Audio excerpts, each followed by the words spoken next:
So hi అండి. So don't join the under developed countries అంటే like Kyrgyzstan అవ్వచ్చు, Uzbekistan అవ్వచ్చు, వియత్నాం అవ్వచ్చు, లేకపోతే తర్వాత ఏంటి జార్జ్ అవ్వచ్చు.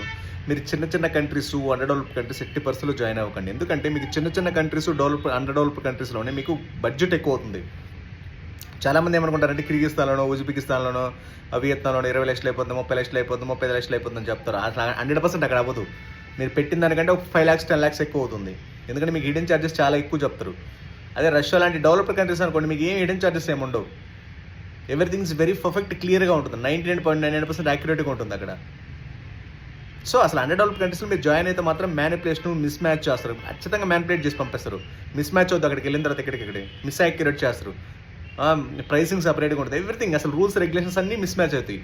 తర్వాత మీరు చాలా చాలా ప్రాబ్లమ్ ఫేస్ చేసి వస్తుంది. Don't join the under developed countries like Kyrgyzstan, Uzbekistan, Vietnam, Georgia అంటే అసలు వెళ్ళొద్దు.